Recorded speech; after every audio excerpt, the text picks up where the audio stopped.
2 பேதுரு 1:4 இச்சையினால் உலகத்தில் உண்டான கேட்டுக்கு தப்பி திவ்ய சுவாபத்துக்கு பங்குள்ளவர்களாகும் பொருட்டு மகா மேன்மையும் அருமையுமான வாக்கு தத்தங்களும் அவைகளினாலே நமக்கு அளிக்கப்பட்டிருக்கிறது. இந்த இச்சையினால் உலகத்தில் உண்டாகும் கேட்டுக்கு நல்லா கவனிங்க.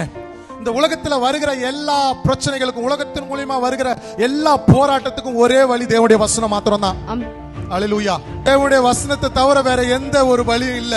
ஆமென். நம்ம பரிசுத்தத்திலையும் தேவனுக்கு பிரியமான வாழ்க்கையிலும் உலகத்திலிருந்து வருகிற எதிர்ப்பை ஃபேஸ் பண்ணவும், உலகத்திலிருந்து வருகிற போராட்டத்தை ஃபேஸ் பண்ணவும், மாமிசத்தின் நேரா வருகிற போராட்டங்களை ஃபேஸ் பண்ணவும் நம்மளுக்கு என்ன தேவை? என்ன தேவை? தேவனுடைய வேதம். சபைக்கு ரெகுலரா வர்றது, ஜெப நேரங்கள் இருக்கணும், குறிப்பா ஆண்டவருடைய வசனத்தை தியானிக்கணும், துன்மார்க்கருடைய ஆலோசனையில் நடவாமலும் நடக்க கூடாது, பாவிங்க இருக்கிற இடத்துல நிக்க கூடாது, பரியாசக்காரர்கள் உட்கார இடத்துல உட்கார கூடாது. இது என்ன அர்த்தம் தெரியுமா? எத்தனை பேருக்கு புரியுது? துன்மார்க்கனுடைய அவனுடைய அறிவுரை நம்மளுக்கு தேவையில்ல.